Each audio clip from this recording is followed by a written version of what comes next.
నమస్తే అండి, welcome to our channel. మనతో ఈరోజు Telangana TDP spokesperson Suryadevar Latha గారు ఉన్నారు. మేడం నమస్తే. నమస్తే మేడం, మొన్న ఆగస్టు 15కి జరిగిన వేడుకల్లో అంటే వాళ్ళ పిల్లలందరూ కూడా వందే మాత్రం పాడుతుంటే సోనియా గాంధీ గారు అందరూ కనిపించేలాగా సైగలు చేస్తున్నారు. సో ఆ సైగలకి ఏంటి అర్థం? మామూలుగా ప్రజలు ఏమనుకుంటున్నారంటే అంటే సోనియా గాంధీ గారు పూర్తి వందే మాత్రం కూడా వినలేకుండా ఉన్నారా అని చెప్పేసి ప్రజలు అంటున్నారు. బట్ కాంగ్రెస్ తరఫున ఏమంటున్నారంటే లేదు, మల్లికార్జున ఖర్గే గారికి కూర్చోవాలి, ఆయనకి కాళ్ళు నొప్పులు వస్తున్నాయి కాబట్టి చైర్ తెమ్మని సైడ్ చేశారని చెప్పేసి వాళ్ళు చెప్తున్నారు. ఈ రెండింటిలో ఏది కరెక్ట్ అంటారు? అంటే ఇప్పుడు సోనియా గాంధీ గారు వందే మాత్రం పాడేటప్పుడు ఇంకొంతసేపు ఉంటే అయిపోయేది. 3 నిమిషాలు ఉంటుంది. అది ఎందుకు అంతసేపు ఆగలేకపోయారో కూడా అర్థం కావట్లేదు. అంటే అక్కడ వెంటనే ఫస్ట్ ఖండించింది సోనియా గాంధీ గారే. సరే, ఖర్గే గారు అలా కూర్చుంటేనే ఆయన ఉండగలరు, నిలబడుకోలేరన్న ఆయనకి పార్టీ బాధ్యతలు, అంత పెద్ద బాధ్యతలు అప్పచెప్పకూడదు కదా. సో రేపు పొద్దున ఆయనే ఖర్గే గారు ప్రధాని అన్నట్టు మీరు పెట్టుకొని చూపిస్తున్నారు కదా జనానికి. ఆ ఓపిక లేదు, ఆ మాత్రం స్టామినా లేదు. మన స్వతంత్ర దినోత్సవం రోజు కూడా నిలబడుకోలేని పరిస్థితి ఉన్నప్పుడు అలాంటి వ్యక్తిని మీరు అక్కడ పెట్టకూడదు కదా, అంత వయసైన ఆయన్ని తీసుకొచ్చి. అంటే ఇవన్నీ ఎందుకు ఆలోచించరు? ప్రజలకైతే ఖచ్చితంగా ఇప్పుడు ఓపిక లేని మనిషిని తీసుకొని వచ్చి ఆ స్థాయిలో నిలబెట్టడం మూలాన అంటే మార్చి చెప్తున్నారు. అక్కడ మనకు క్లియర్గా అర్థమవుతుంది. కుర్చీ అనేటివంటే ముందే తెలుసుంటుందిగా, అక్కడ నిలబడుకొని ఉన్నారు. అరే కుర్చీ వేయాలని చెప్పేసి ముందే అనిపిస్తుంది కదా. ఆయన కూర్చోలేడు అనుకునే దానికైనా మేబీ అంత హెల్త్ ప్రాబ్లం ఉందో ఇంకోటి అనుకునేది. అప్పుడు బాగానే ఉన్నారుగా అందరూ. సో పాట కంప్లీట్ అయ్యేటప్పటికి ఒక 2 చరణాలు వెళ్ళేటప్పటికి స్టార్ట్ అయిపోయింది దానిలో. ఇది అంటే దానిలో వాళ్ళకి ఎప్పటి నుంచి కూడా ఎంఐఎం పార్టీ కానీ కాంగ్రెస్ పార్టీ కానీ వందే మాత్రానికి ఎగెనిస్ట్గానే ఉన్నారు. సో దాన్ని పాడటం వాళ్ళకి ఇష్టం లేదు. సో వాళ్ళ నోట్తో కూడా అంటే ఆ లిప్ సింక్ కూడా ఎక్కడ ఉండదు చూడండి. వాళ్ళకి కొంచెం కూడా వాళ్ళకి అనిపించదు. రాహుల్ గాంధీ గారు కూడా అలా ట్వీట్ చేయడం అనేది అందరికీ, కాంగ్రెస్కి చాలా ముఖ్యంగా మైనస్ లాగానే కనపడ్డది ఇది. సో వాళ్ళల్లో ఉన్న నాయకులకి కానీ కార్యకర్తలకు కానీ వాళ్ళకందరికీ కూడా దీన్ని ఫేస్ చేసుకోవాలి కదా. సో ప్రజల్లోకి ఏ విధంగా చెప్తారు, కన్విన్స్ చేస్తారు? సోనియా గాంధీ గారే అలా అంటే వాళ్ళ నాయకురాలు అలా చెప్పినప్పుడు అలాంటి సైగలు అక్కడ జరిగిన సంభాషణ అంతా మనకు మాటలు తెలియకపోవచ్చు, కానీ విజువల్స్ చూసినప్పుడైతే క్లియర్ కట్గా ఆవిడకి ఇష్టం లేదు అనేది అయితే క్లియర్గా కనపడుతుంది. ఒకవేళ కుర్చీ గురించి చెప్పుంటే కుర్చీ వెంటనే తీసుకొచ్చేస్తారుగా.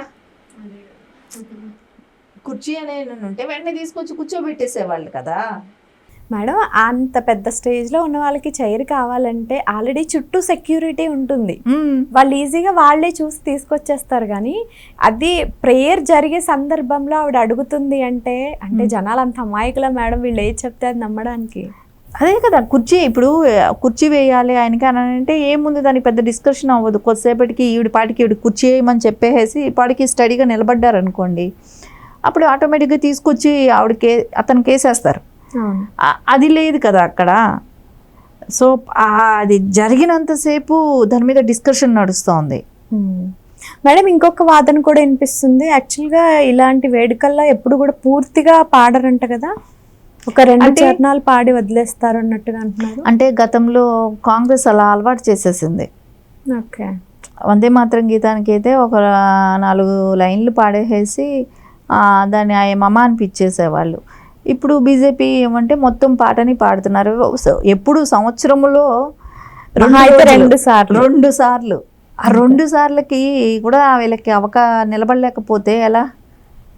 సో ఇప్పుడు మనం మా తెలుగు తల్లి అని మనం రాష్ట్ర ఇది కూడా ఉంటుంది కదా, రాష్ట్రానికి సంబంధించిన పాట కూడా. ఇప్పుడు మా తెలుగు తల్లి కానీ మనం పాడుకుంటున్నాం కదా.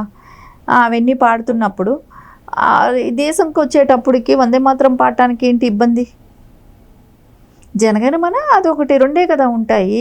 సో ఆ 2 పాడటానికి ఎందుకు అంత ఇబ్బంది పడిపోతున్నారు? వీళ్ళకి ఎందుకు అంత బాధ వేస్తుంది? అంటే దానిలో అక్కడక్కడ హిందువులకి సంబంధించిన ఉచ్చారణ ఉందనే దానికోసం వీళ్ళకి బాధ. ఇది హిందువులకి సంబంధించి ఉండడానికి హిందూ దేశం కదా మేడం, అట్లా అనిపించట్లా. ఇప్పుడు కాంగ్రెస్కి ఎట్లా అనిపిస్తుందంటే ఇదేదో అది వాళ్ళ నోట్లో నుంచి వస్తే ఆ మాట వస్తే హిందువులు అనే మాట వస్తే కూడా వాళ్ళకి ఏదో అంటరాను అలాగా కనపడుతున్నట్టున్నారు. ఇప్పుడు మనకు భారతదేశం ఎలా ఉందంటే హిందువులు మైనారిటీ లాగా తక్కువ చిన్న చూపు చూడబడుతున్నారు, అది కనపడుతుంది. అంటే కాంగ్రెస్ ఉద్దేశం అట్లా ఉంది. ఓకే, వాళ్ళు నార్మల్గా కానీ హిందువుల్ని కూడా ఇప్పుడు వందే మాత్రంలోనే తెలిసిపోయింది వాళ్ళ విషయం ఏంటనేది.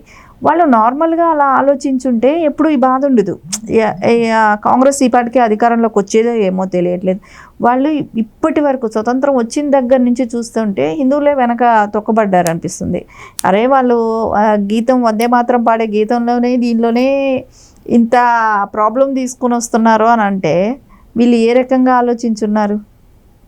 సో మనం మటుకు ఎక్కడి నుంచో వచ్చిన సోనియా గాంధీని ఆదరిస్తున్నాం లేదా? ఖచ్చితంగా ఆదరించాం కాబట్టే కాంగ్రెస్ పార్టీ మనుగడలోకి వస్తూ ఉంది ఇప్పటి వరకు కూడా. అంటే రాహుల్ గాంధీ ఇప్పుడు వచ్చారు కానీ రాజీవ్ గాంధీ గారు చనిపోయిన దగ్గర నుంచి ఆమెని చూసే కదా. అంటే భారతదేశ ప్రజలందరూ కూడా మనిషికి ఇంపార్టెంట్ ఇస్తారు. సరే మన కోసం నిలబడ్డారు, మన కోసం ఉన్నారు ఆవిడ అనే ఒక ఆలోచనతో ఇప్పటి వరకు ఆదరించారు. కానీ ఈ నిన్నటి జరిగిన ఇన్సిడెంట్తో మటుకు చాలా చేంజ్ అనిపిస్తుంది ప్రజల్లో మటుకు. సో ఆ కమెంట్స్ చూస్తున్నా కానివ్వండి, ఆ కింద ఇప్పటి వరకు కాంగ్రెస్ మీద అభిమానం ఉన్న వాళ్ళకి కూడా ఇప్పుడు ఇదేంటి ఇలా చేశారు సోనియా గాంధీ గారు అని ఆలోచనకి స్టార్ట్ అయిపోయింది. ఓకే మేడం, ఇప్పుడు అంత పెద్ద స్థాయిలో ఉన్న సోనియా గాంధీ గారే ఇంత డైరెక్ట్గా ఇలా చేస్తుంటే ఇప్పుడు ఈ వ్యాఖ్యల్ని రేవంత్ రెడ్డి గారు ఎలా సమర్థిస్తారంటారు?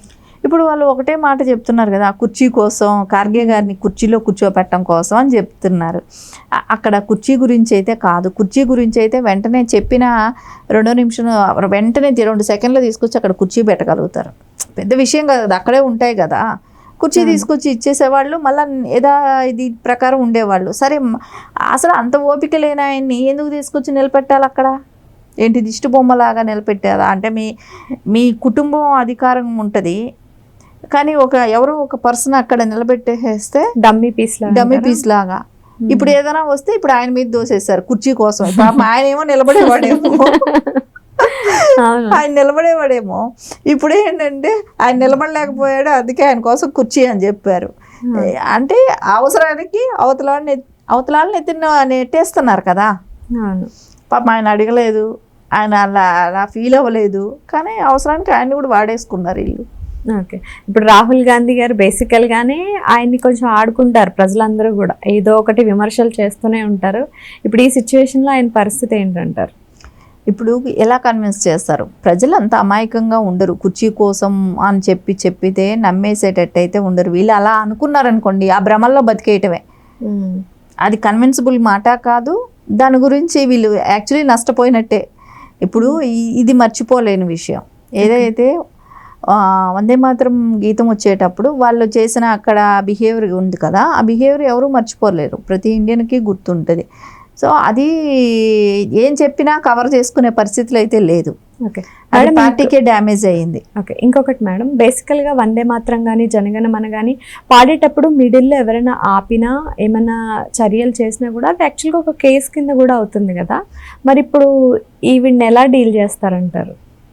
ఇప్పుడు ఆవిడికి దేశభక్తి మీద ఎంతవరకు గౌరవం ఉందనేది నిన్న తెలిసిపోయింది. అరే ఎన్నైనా ఉండొచ్చు, స్టార్ట్ అయిపోయింది. తర్వాత వాళ్ళ డిస్కషన్లో పెట్టుకుంటారా, ఎందుకు ఇదివరకు చిన్నదిగా ఉందిగా ఇప్పుడు పెంచారన్నదో ఏదైనా ఉంటుందేమో. అట్లాంటిది ఏమీ లేకుండా అక్కడే ఆపేయమని చెప్పి సైగ చేస్తున్నారు. అదైతే చాలా తప్పు కదా. సో అది ప్రజలందరూ కూడా చూశారు. వీళ్ళకి దేశం మీద నమ్మకం, గౌరవం, ఇప్పుడు ఆ స్థాయిలో ఉన్న వ్యక్తులు, ఆవిడ ఒక టైంలో ప్రధాని కూడా అవ్వాల్సిన ఆవిడ కదా. అలాంటి ఆవిడ ఆ స్థాయిలో ఉండే వ్యక్తి ఇలా చేయడం అనేది నిజంగా పార్టీకే పెద్ద డ్యామేజ్ ఇది. Okay, thank you madam. నమస్తే.